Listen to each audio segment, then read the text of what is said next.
You heard Yeah, it. everything can be heard in this room. So the power of the penis. And I'm assuming Gretchen made Inside it. jokes. I'm assuming that Gretchen made it. I'm here. Yes, Reggie. Okay. She's here. I'm on my phone, so I can't see you. All look like ants. All right, Patrick, we're good. We're live. We're going live. Everyone else is, we ready to start? Gretchen, you ready? You have the script and everything? Got it. Okay, and let's get started. I can change the view if you want, but if everyone's okay with this view, is everyone okay with this view? Yes. Okay, great.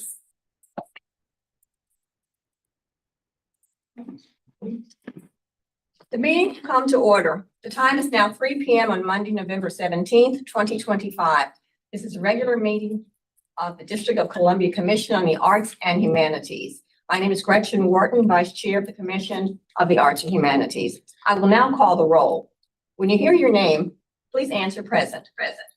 Reggie Van Lee, Present. Carla Sims, Cecily Habamana. Present. Core Masters Berry. Demetrius Butler, Present. Hector Torres, Present. and it's Janice Kim. Jillian Brienza. Present. Kimberman Keaty. Maggie O'Neill. Present. And, no. So do we have a quorum? Yeah, we have a quorum. Assuming a quorum, because there are 6 or more commissioners present, we will proceed with the script below. Since the quorum is present, this is a meeting of a public body held in open session and is governed by the Open Meetings Act. Please address any questions or complaints arising under this meeting to the Office of Open Government at opengovoffice@dc.gov. Notice of the meeting was posted in the DC Register on the Commission's website, dcarts.dc.gov, and on the DC Office of Open Government Central Meetings calendar at open-dc.gov. The meeting is being conducted in a hybrid format with commissioners joining in person and remotely using Zoom meeting platform. The meeting is being live streamed to the Commission's YouTube channel. An electronic recording of the meeting will be available for viewing online following the conclusion of the meeting.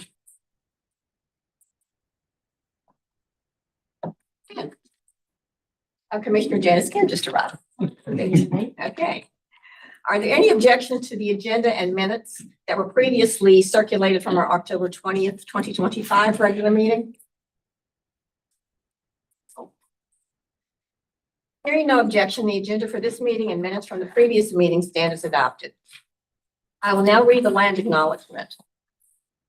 Every community owes its existence and its vitality to generations from around the world who contributed their hopes, dreams, and energy to making the history that led to this moment.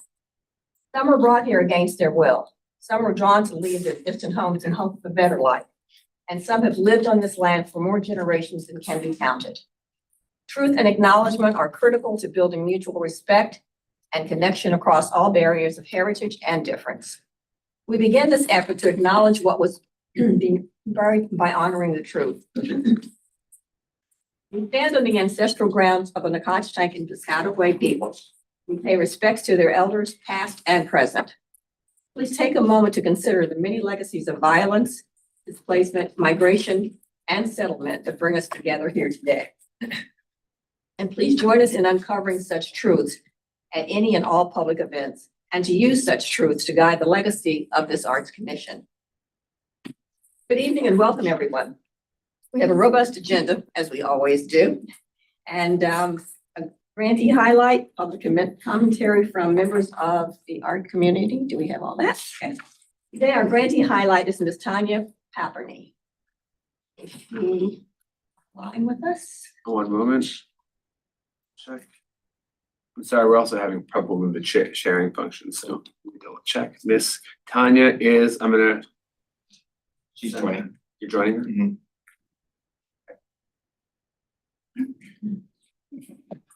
Hi there. You. see me and hear me? Yes, we Yes. can. Glad Okay. you're joining us this evening. Is it evening?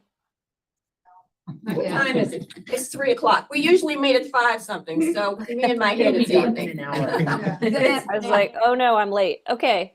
Thank you so much for having me. My name's Tanya Paperny. I've been a resident of Washington, D.C. for about 20 years, and I've received artist fellowship grants from this commission probably about a half dozen times throughout that time.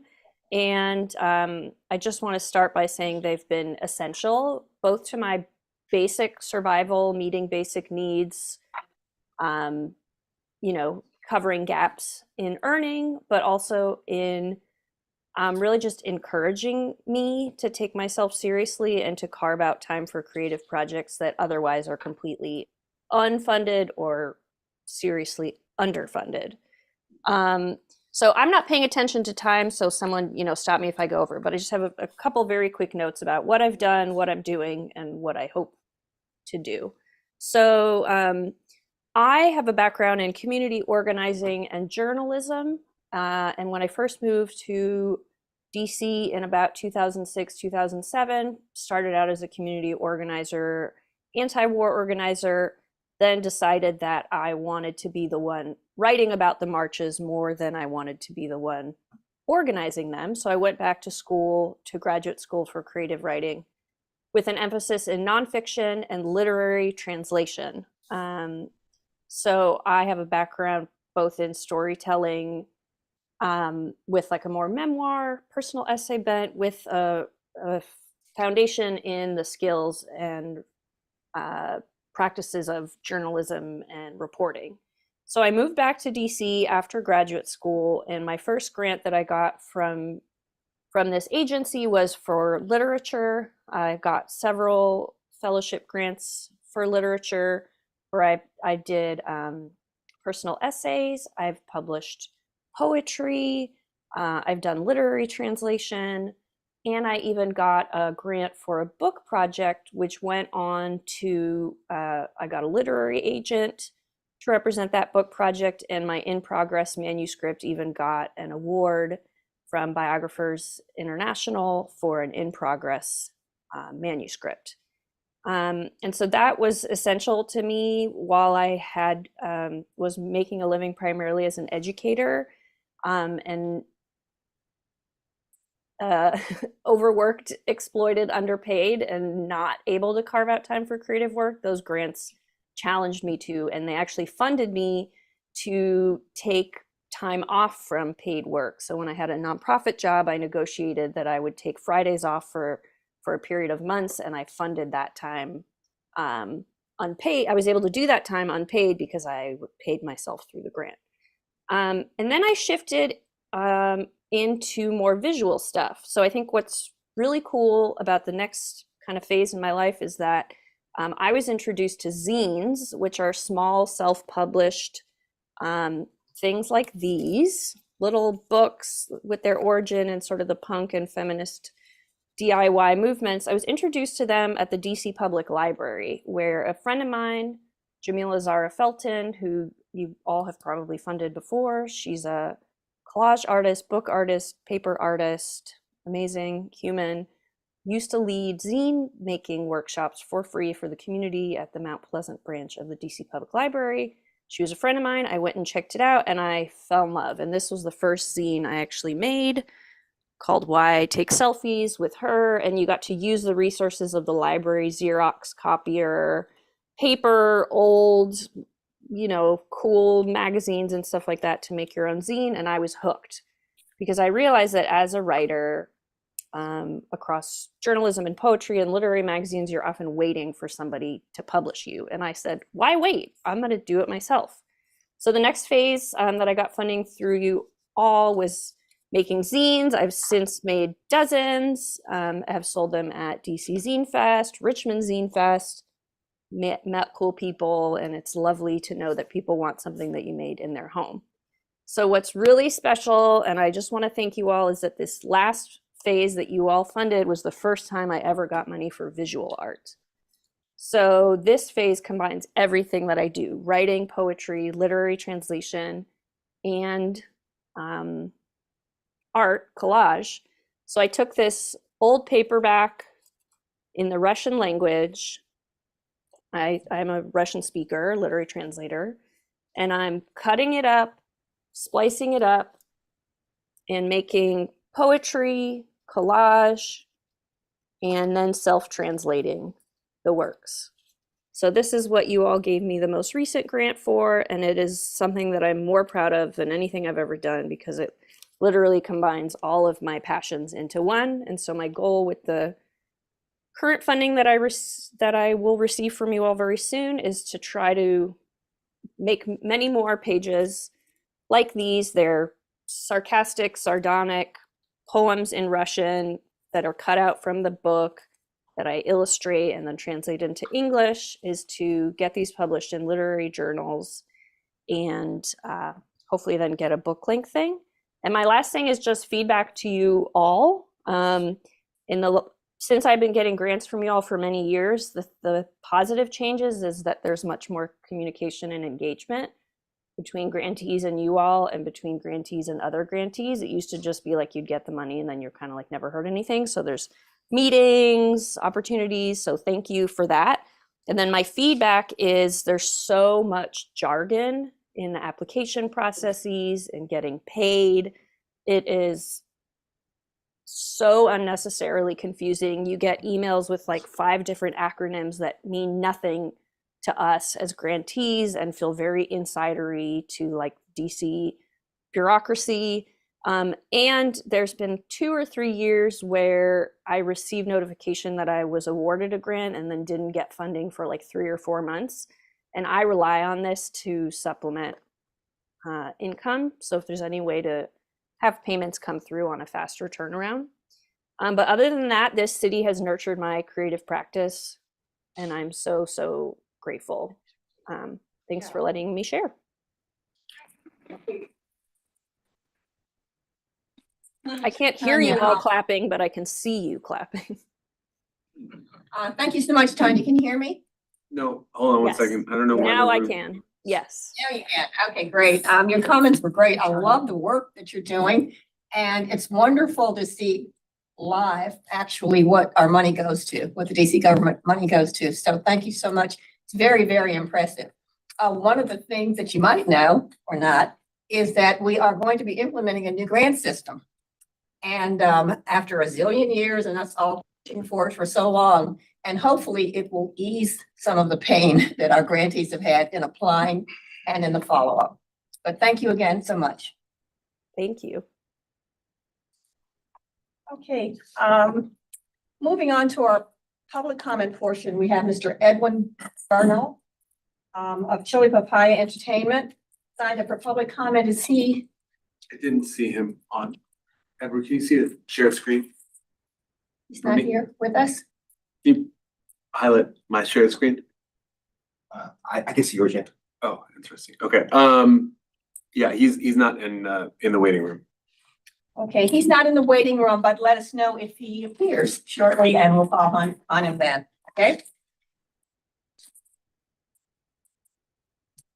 Now we will call on our executive director, Aaron Myers, to present. Good afternoon, everyone, at our 3:00 meeting. I know it's been a shift. It was a shift for all of us in the staff. We kind of got things together kind of in a fun way. However, I want to just offer a few updates before our votes take place. As far as our staff update, CAH will welcome India Wright as our new communications director, December 1st. Ms. Wright comes to us from the Office of Mayor's Office of Community Affairs, where she has done great work coordinating communication efforts for over 10 agencies. So for the first time, we have a preview of Ms. Wright. She's here. If we just wave to Ms. Wright. Ms. Wright, would you like to say hello, everybody? Can you all hear me okay? You can. Hi, thank you so much for having me. I'm really excited to get started. That's all I keep saying. working at the intersection of arts and culture is definitely something that resonates with me deeply as a DC native who loves art and uses art as catharsis. So I'm really looking forward to help tell these stories. So many of you have seen, if you look at any of the mayor's office of community affairs, ranging from the LGBTQIA affairs to MOPI, Mayor's Office of Women Policy Initiatives, to returning citizens, all of those offices go to one person for communications. And that's Indy. Now, we all will be coming to you. So enjoy it now. We're getting ready to put you to work, all right? So with that being said. I'm ready to work. Yeah.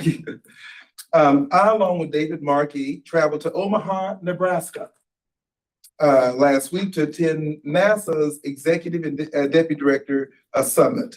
This was an opportunity to reflect on the previous year's work, to hear solutions that have been proposed and implemented by other state art agencies, and how they might impact the work we do at CAH. I was most excited to learn more about how agencies are embracing ArtRx, or Art on Prescriptions program. This is a program that works along with health insurance companies and Medicaid to provide universal art experiences as prescriptions for patients. Where states like Massachusetts, who already provide this, have seen reported decreases in anxiety and depression symptoms and an increase in self-reported creativity. I will have you all know that Maryland is preparing to start this. And I can say this, I can say this openly. A lot of states around the country are using tobacco settlement and opioid settlement money to fund this. So this is something that's very innovative. And I'm hoping that we too can join the ranks of ArtRx in a particular sense. So I did shoot both our Attorney General and the Chair of the Council a text asking, where's our tobacco settlement money and opioid money? We want to put it toward RX, and they did not respond. But I'm sure yet, that's right. So we close out the summit with the announcement that CAH, Washington, D.C. will be hosting the larger convening of NASA in 2026. It will be an opportunity to bring state art agency directors, deputies, staff, and board commissions to Washington, D.C. to introduce them to our unique and diverse art ecosystem here, along with providing a space for them to strategize with one another and to advocate directly to their federal representatives here at the Capitol. This will have a positive economic impact on our hotels, restaurants, and service industry here in Washington, D.C. Two, the budget.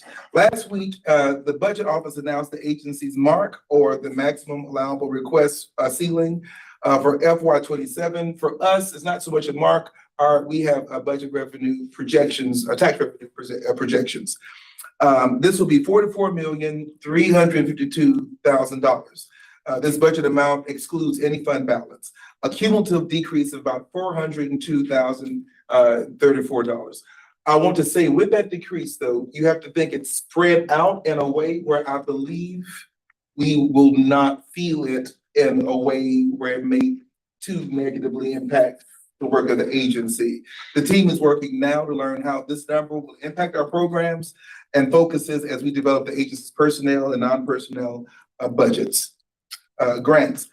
Grants will be reporting out on one fashion today for the vote, but I wanted just to highlight a few things real quickly. Our grants team is preparing for the annual grants revamp meeting this Friday, led by our grants chair, November 21st. The meeting is where the grants team and commissioners will present and discuss potential changes to the grants process based on the community feedback, as we heard earlier today, collected throughout the year.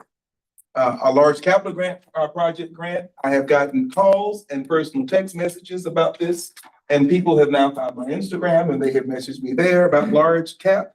This grant is currently open and applications are due Wednesday, December 17th at 10 p.m.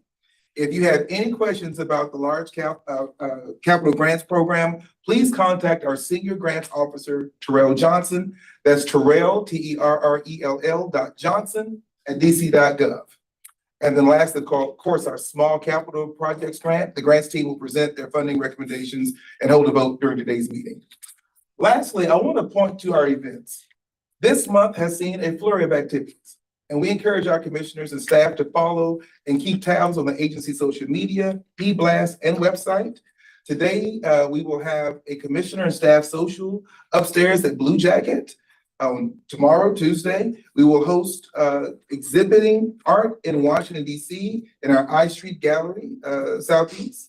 And Thursday, we will have our FY26 grantee welcome reception, where grantees will have the opportunity to attend the Umbrella Art Fair friend and family reception that will also be happening on the 5th floor. Friday, 11/21 and Saturday, 11/22, we will host panels at Umbrella's Art Fair. How can DC use art as a lever of economic development? And the collector's stage, creating value and legacy. I would like to take this time to thank the staff and events team for working so hard to ensure we create the space for communities to come together, network, learn, and have exposure. The theme of this fiscal year is Life Beyond Grant Making. And we could not do this work to advocate on behalf of the arts ecosystem in Washington, D.C. without a phenomenal staff at CAH. And just so you all will know, our finance team is about to go into budget preparedness.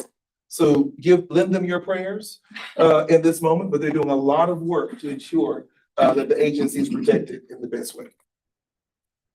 Thank you. Great. Thanks. I'm really excited to hear about that Art RX, because I was some years ago on the board of a nursing facility here in Washington, and there were so many nursing facilities that used art as a healing mechanism and a way of having their residents express themselves. And it was just the most amazing thing to see the residents not only paint or draw, but just their reaction having completed something like that. So I am real excited about that one. I'm just gonna make one recommendation. There's a book out, it's called Your Brain on Art. And it's, these two doctors, one's at Johns Hopkins right now, but it's all about the neuroplasticity of really the health benefits of just creating and making and being surrounded by beauty and art and intention. But there's so much data that supports this now. And I predict that that's the next wave of wellness, is arts wellness. I mean, you can go jump in a crypto tank or get IV of whatever light therapy, but like, I think it's gonna be arts wellness. I agree. That is Arts so healing. promising to hear that. And Very in healing. Omaha, Nebraska, they're fighting. And several, I would have to know, and David can speak to this, several states are in various iterations of beginning this. That's great. You know, the Southwest Mid has a call for public art right now called Art RX. That's what I thought they were talking about. Yeah. Yeah. They're not That's talking what I thought you were No, talking it's about. it's a call for public art Yeah. for Fourth and I Street, for folks to put out, proposals dealing with how to, it's an intersection in the Ward 6 Southwest community that's going through a lot of change right now. If I may, that arts in senior centers has been something I've been advocating with the Arts Commission, with the Arts Education Committee for the longest time. So this serves as an incredible ratification of that particular need and hopefully an impetus to fund it more. Yeah, absolutely.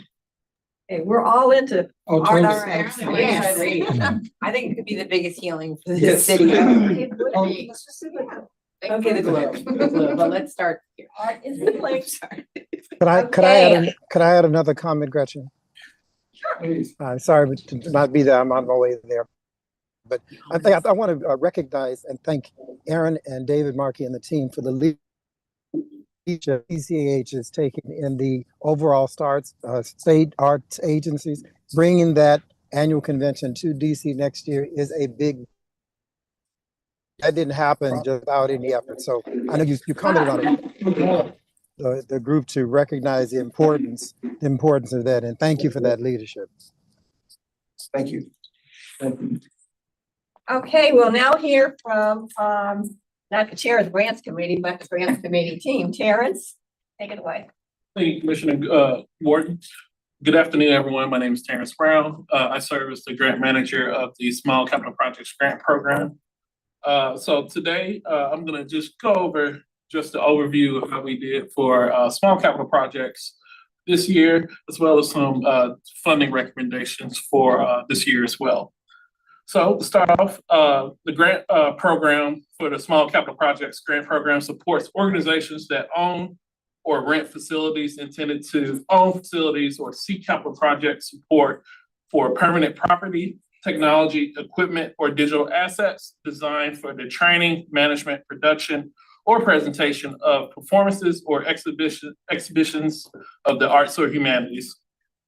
For fiscal year 26 capital project applicants proposing projects greater than $100,000 provide a one-for-one award, cash match award for any awards they receive that exceed $100,000. So for example, if an award is $150,000, the grantee would match $50,000 of those funds. Applicants included this funding structure within their applications as well. So starting off, I'm going to go over the recommended award allocation for this year.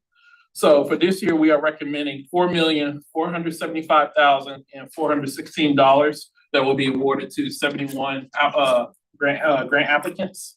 That is 82% of our applicants that applied, and which is higher than the previous year. Just to give some brief historical context, in FY24, when the budget was higher at $6.27 million, every funded organization received about 60% of their requests. In fiscal year 25, that budget was reduced to about $4.79 million, and maintaining the 60% minimum was no longer possible. But in addition, this fiscal year 26, that budget decreased to about $4.48 million, so that minimum can be sustained. So despite those budgetary challenges, we were still able to fund as many organizations as possible. We had 5 grant panels, and we had 7 fewer overall applications than we did last year.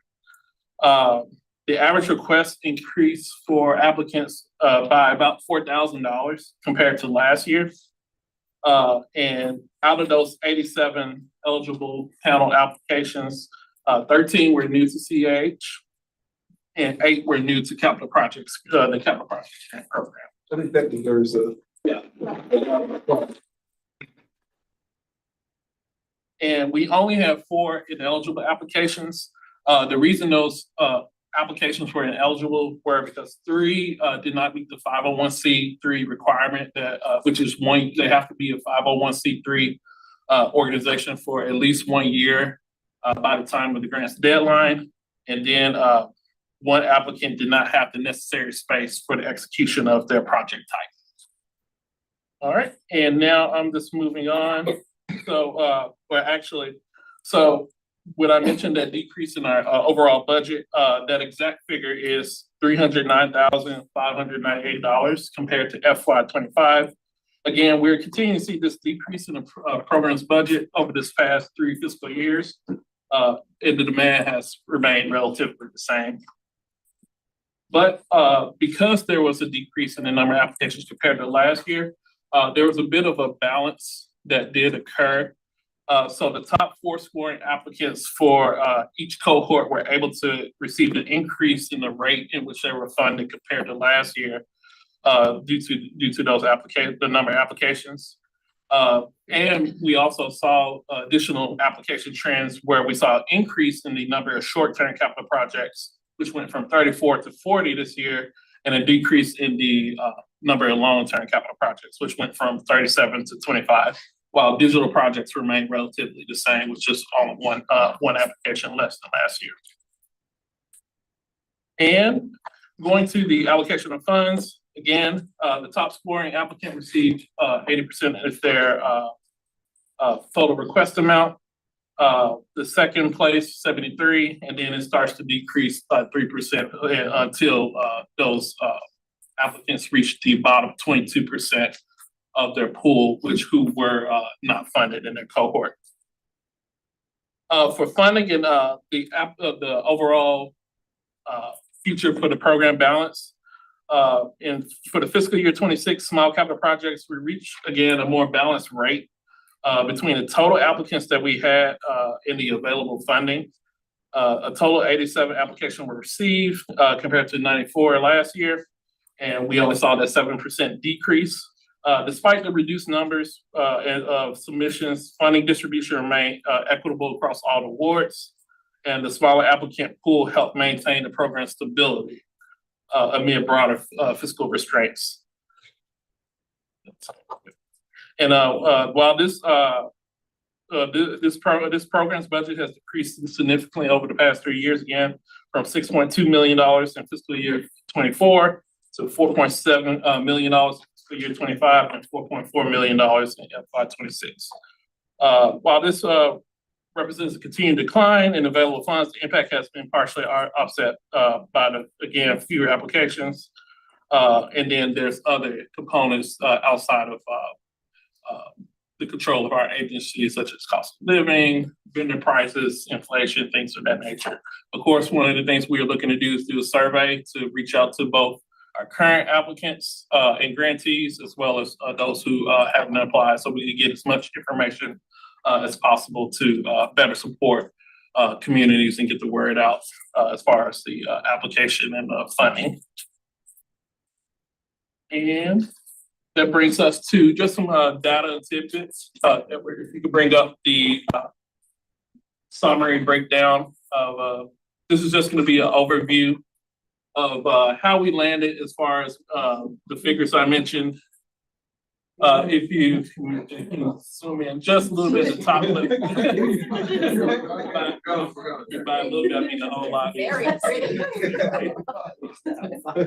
So thank you. So in this top left corner, blue corner, you'll see just a breakdown again, comparing and contrasting last year's applications as well as this year's applications, as well as the average request amount, the total amount and requests, the number of awardees, as well as the funding rate and the total program budget. All of those things I mentioned in the narrative budget, that's just a breakdown. If we go over to the far right.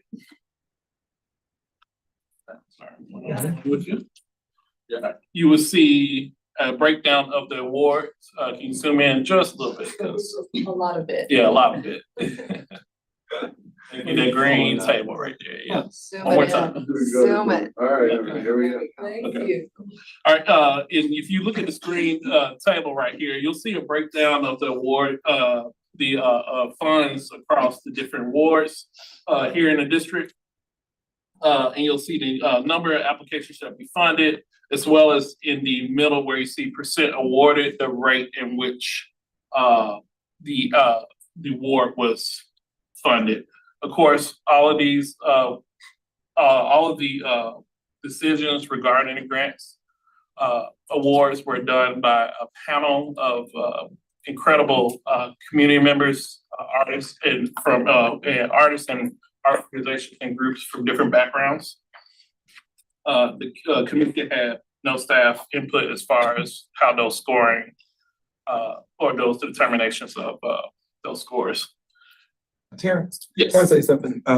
When I first came on board, and I know the chair and myself, we were trying to make sure from an equity standpoint, like how these grants are allocated, you would see, one ward looking, very sparse in either submissions or applications or what have you. And we had to look at, as we dug deeper, we had to look at where actual institutions, brick and mortar actually stand. Yeah. And so we've done, I would say, a far better job from an outreach standpoint, reaching out to organizations where they stand and let them know that we are here and we stand at the ready to support and or help. But if we can recall, about a year ago, we had a member from Ward 7. If you see there, they have the least amount, and his biggest complaint was that there was not enough space or places to actually perform or do art in that ward. So this is a space where one would reach out to one's council member and ask what can they do to work toward seeing more spaces activated, or that type of either zoning or what have you. That's a space that we don't really operate with, but we will work with all council members. All council members have these this information, and we have a call out for them to reach out to us and work with us to see how we can help support in that particular moment. But this looks very good, and I want to applaud y'all and the team for doing that. Way to go, Terrence. Thank you. And a couple of years ago, there were actually more locations in what was then called East of the River, Ward 7 and 8, but some of them have closed.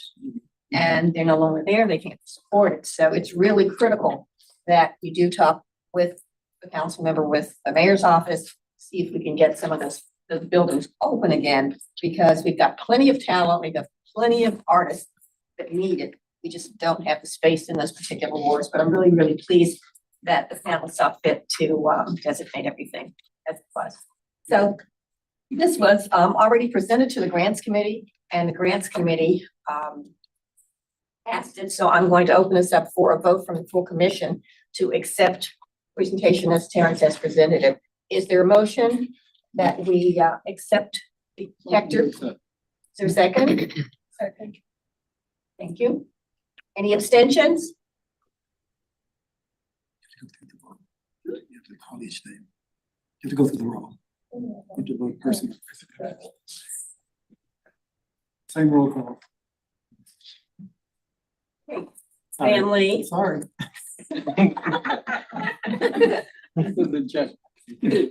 Family. Yes. Good. Sims? Carla? Here. Okay. Habamana? Yes. Cormasters Berry? Butler? Yes. Got you there. Okay. Torres? Yes. Kim? Yes. Brienza? Yes. Minkiti? O'Neill? Yes. Stedman? Yes. Morton? Yes. Been properly moved second. And the vote is completed. We now have approved and passed the recommendation. That was great work. It was a lot of work too. So everything, it's not appreciated here. Uh-huh. Hey, who's next? We have finance. Money, money, money. We wish we had money, money, money. Good afternoon. My name is Janice Kin. And as Finance Committee Chair, I'm pleased to share that during our meeting last Friday, we reviewed both the current budget figures and the progress of this year's funding cycle. I'm delighted to report, even though the funding number is down from the previous fiscal year, that everything is proceeding smoothly with commendable efficiency. And compared to last year, the process is running 5 to 6 weeks ahead, positioning us to distribute grant funding significantly earlier this fiscal year.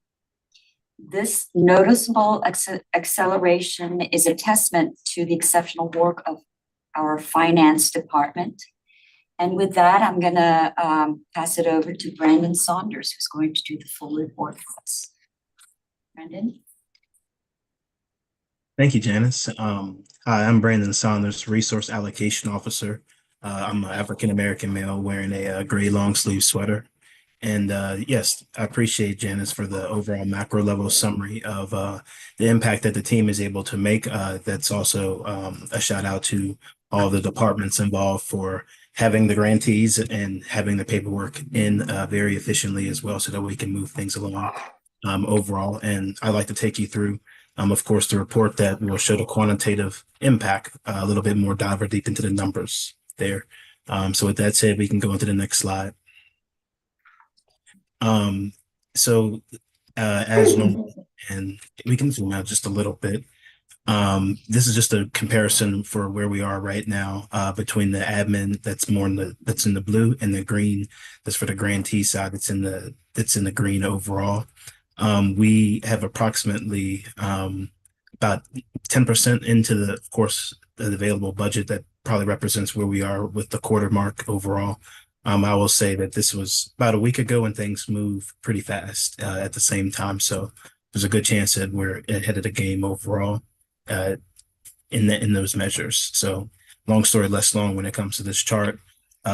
the agency is right on pace, but we are back to moving and back to processing even contracts and other purchase orders. So we can move to the next slide.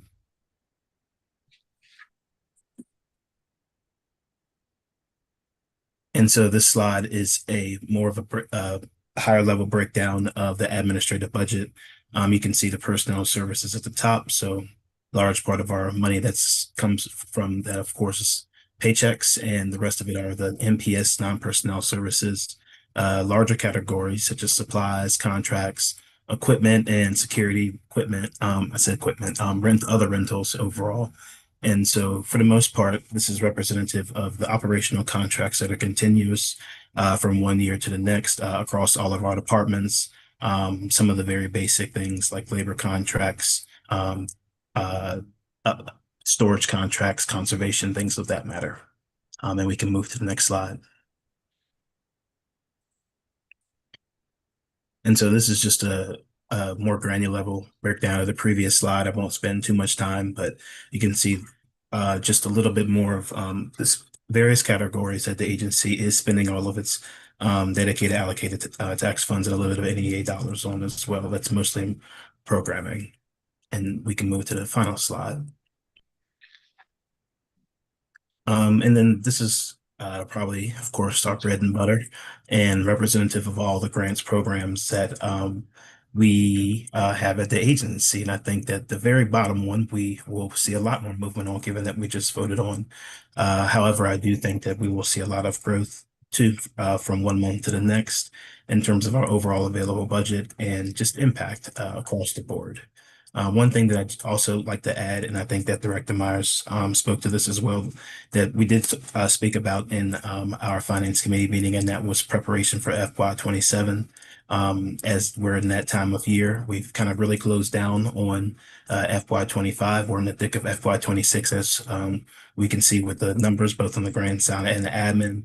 But now is the time, and given with a little bit less of budget than the previous year, now is the time we prepare for FY27. So we of course want everyone to advocate for the agency as much as possible for as many resources to continue disseminating as efficiently as we've been doing. And with that said, I'm always happy to answer any other specific questions. No, it may be the same question. No, you did. I was saying, I know we've discussed this, and I would like to see if you could, Brandon, if you can let us know again why in the third slide, the professional service fees and contract fees budget line is the availability is so low, so that we understand. Of course. What that. For sure. And actually, thank you, Janice, for pointing this out. This is, as you can see, this is the largest or the category that represents the most obligated funds so far in the fiscal year. That is actually representative of two contracts. One is our storage contract, but the other one, which is a lot more, I would say, relevant, and that's the gift cards that the agency has began to we've obligated it, but now it's in the operational stages with our agency stakeholders in terms of the actual processing. And, we've nudged it along as much as possible, in terms of that. But that is I would say, the real-time start of that process. Would these be gift cards for like the panelists? Panelists, exactly. I want to make sure Yes. everybody knows that. Exactly. That's why Yes, I my wanted to get that up. apologies. My apologies for not being more specific. Yes. I wanted to say, in that particular vein, about, I guess it was about 10 years ago when I testified before the city council to actually pay panelists. Yeah. That was one of the biggest things that, I was trying to get accomplished. And I wanted the public to know that this waiver process that we went through kind of set things awry to a degree, but I wanted to thank the resource allocation team. They've really been diligent trying to figure out a way we can make sure this can happen. And so we don't want this to discourage any of the panelists, those who are potential panelists in the future. We actually want more panelists, and we need more panelists. The conference I just left, there is a state that got rid of their panels altogether. What do they do? I have no clue how they manage it, but I am proud of the panel work that we do here in the nation's capital. I'm proud of the process we have, especially when it's robust. I'd also like to say our agency in our state is the only one without an official advocacy group that takes the heavy lifting when you're trying to advocate for finance, market improvement, and so on and so forth. So I would like the public to, really give some kudos to your commissioners, because they do a lot of that heavy lifting. But we also encourage you, again, to reach out to your council member so that you can advocate for the agency in the proper way. Great, thank you. Anybody else? I have a question. This is the contractual services line that we're speaking of. Is there a way to break this out more in the budget so that it says that, so that they're not having to explain it? Or is there an asterisk or something for the public? I'm thinking if you're going through this line by line, you see 1.6 million that's allocated to contractual services sort of opaquely. Is there any move afoot to, get some new account names in here that can say panelist support, or I don't know as a new guy, I don't know how difficult that is to do, but it seems to me an opportunity. I'll quickly answer that with the limited knowledge that I have. However, it is very difficult to change line items in this financial report that we have, given the fact that every accounting package, and we have a certain package, have the line items, and for someone to go in and actually add or delete is almost an impossibility, I want to say. However, Brandon, who had the same issue last year because he came in after the budget had already been set up, had to deal with a similar problem. But this year, because he was in control of it from the beginning, he was able to manage all the numbers. And this is, believe it or not, a revised version of what we had from our last fiscal. I think also another layer on it, because I actually really advocated for adding a lot more information into this package where each grant actually had a line item, because it was not that way. It's not actually just our agency. We are part of an entire city government. Right. And so there's all these other agencies that go into how our account codes are set up. So I would say if you want more detail, join the finance committee. Thank you, Julian. Thank you, Janice. Yes. I think it's an ongoing challenge that we need to try to address. I think the answer is what Janice did. So for items like that we can't put in a report, ask the question, and we provide the answer to the public that hears. And so we know there's some breakdowns. And it is available at the finance committee meetings. And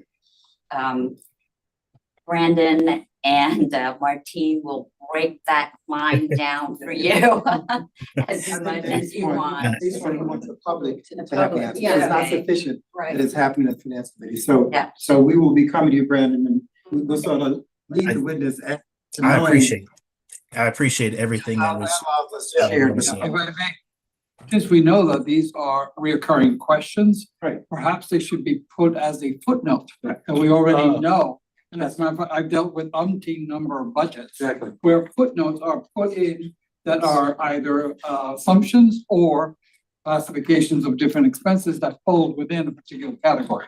So that should not be a very difficult thing to do with adding footnote, particularly if we know that the question is raised time and time again. I don't know if I'd like to share that this is actually the most granular level breakdown that we have. It's even a more granular level breakdown than the mayor actually presents in their own public budget. Anything more granular when it comes to contractual services is the agency's internal spend plan.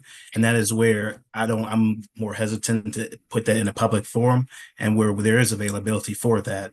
I think that Janice and Julian have done a great job of kind of explaining some of that before, and it is very possible. But I would also just like to have an understanding of what we can present to that level of granularity in this form overall. And I'm happy to answer any of those sort of questions, but this is actually the most granular level that even the mayor presents her budget at. Good. Okay, Thank you. since I've been here a long time, we've been back and forth in terms of granularity, what's presented to the public. And there was a time where we had probably 20 line items under that type of number. And it actually was a document that we did present to the public and we presented at the meeting. The system changed. And when I say system, I don't mean our commission system, I mean the DC government system changed. So we had to feed into whatever they're asking us to do. But I do believe that there is a way to come up with some type of granularity on this because David's correct. I mean, if I looked at this number and it's such a huge number, it's like, what makes up contractual services? So if we could get some kind of, well, you footnote or whatever you all decide in the finance committee, you know, I'd appreciate you coming up with something like that. Thank you, Brandon, for, I mean, like I said, this is, we recognize that this is very granular versus what we've had to work with before. Also, keep in mind, everybody, when, as our meetings are public under contractual services, we project out at the beginning of the year, you know, and some of the companies and things that you might want to work with may come in at different numbers, as we've seen happen over this particular year, which, you know, things do change as well. So we want to keep a level of flexibility. But again, I think you have the flexibility. Yeah. Like I said, there was a time when we could do this. Let's right. go back somewhere in the middle of this, getting a little bit more granular on this because we actually did have it line by line by line. Definitely, Brandon and I will talk about this tomorrow. And try to. And I'll speak with Aaron and David as well on how much to share in terms of that level of granularity. I'm not saying it's not possible. I'm just also sharing to how much it's also will change and how much it's effective to present it given what else it can present. Right. Yeah. Thank you, Brandon. Thank you. Thank you. Yeah, remember, he's in the land of 3 years. He just closed out 1 year, he's in the present year, and he's thinking about the next year all at the same time. He's good enough to do that. We know that. Okay. All right, public art. Yeah. Corinne. Hi, everyone. I'm Corinne Miller.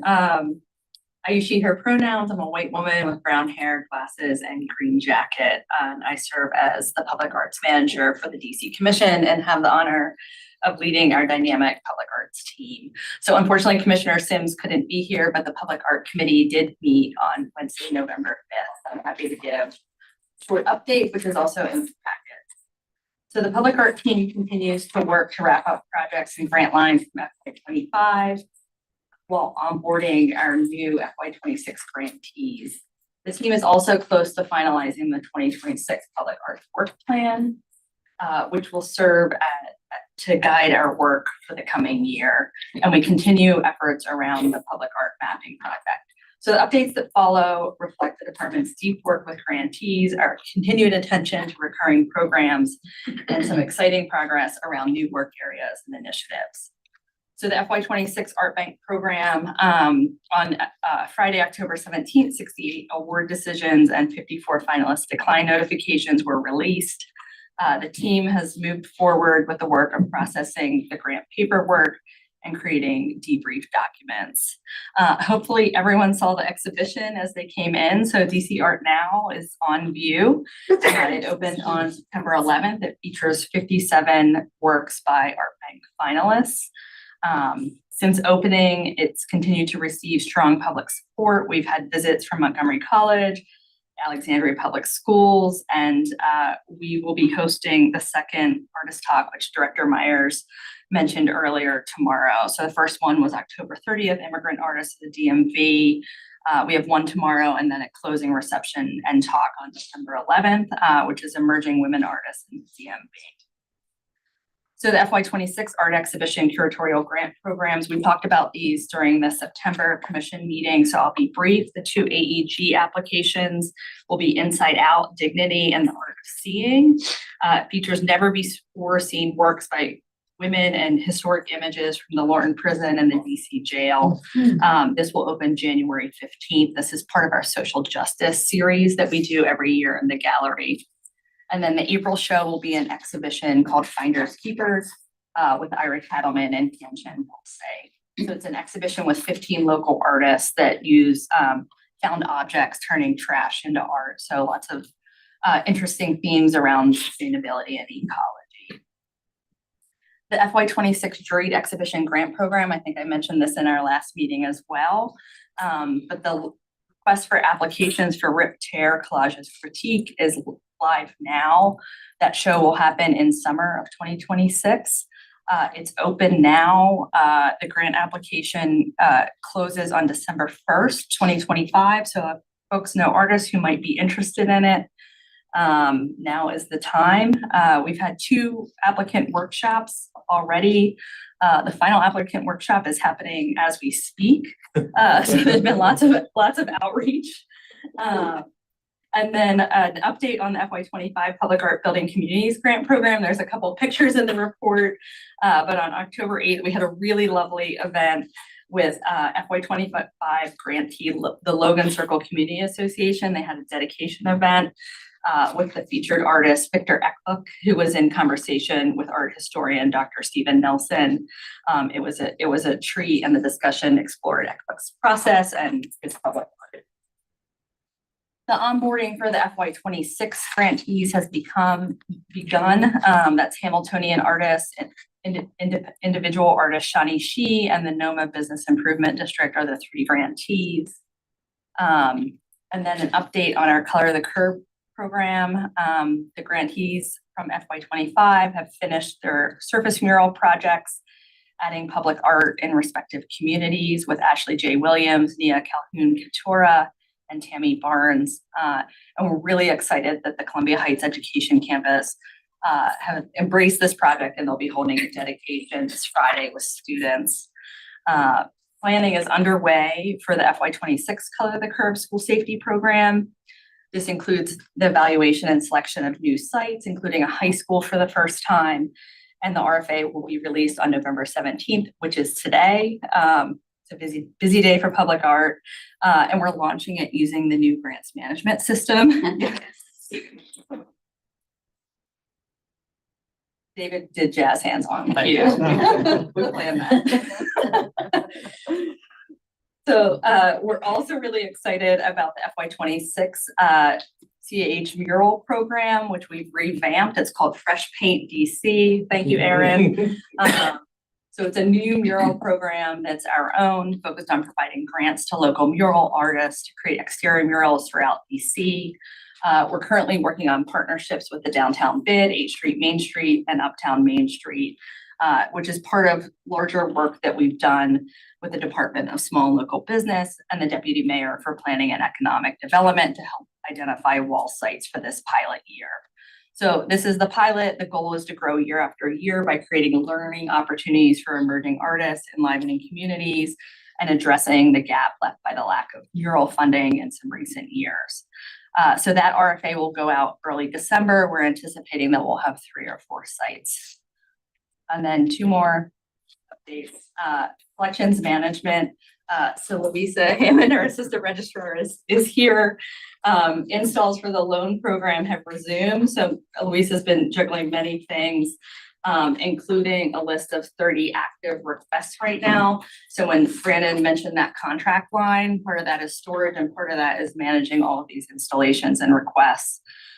So recently, staff has welcomed representatives from the Office of Councilmember Fruman, the Department of Human Services, the Mayor's Office of Returning Citizens, and the Commission on Judicial Disabilities and Tenure for artwork selection. So this is a really lovely way that we work with agencies throughout the district. The team is also working on an assessment and repair to a sculpture that unfortunately was damaged on site outside of Nationals Park by a mobile crane that was performing work at the stadium. We are coordinating with the Nationals. Unfortunately, the crane company has agreed to file an insurance claim to support the repair of the artwork. So we're working through all that. We're also working with DC Public Library.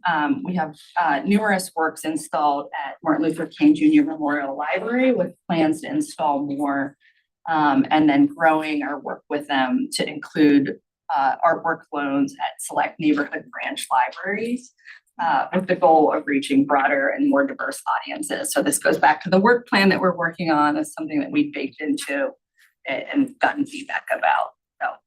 And then our final update is around submittable. In the Public Art Committee meeting about the new grant making software. We're piloting it with Color the Curb, as I mentioned. And we'll also use it for fresh paint. So it's an opportunity to test the functionality with the new system, especially with some of our smaller grant lines and smaller applicant pools. So we're very excited about that, and I'm happy to answer any questions that folks have. Questions, anyone? Great report. You know, a lot, a lot. Almost a lot. The entire, our team does a lot. Thank you so much for all of the things that you continued and the fact that you've been able to, get these projects done. Okay, any unfinished business? A quiet group tonight. Okay, new business. Just a reminder to everybody, Blue Jacket, upstairs is where we'll be. And to the staff that's watching, of course, to you, those of you who do attend, is it flex or comp? Comp or comp time is available for those who decide to stay afterwards and work with, meet and socialize with our commissioners. No, excuse me. They really dressed up for it. The next meeting of the commission will be held on Monday, December 15th at 5:30 p.m. The time is now 4:04 p.m. and we are I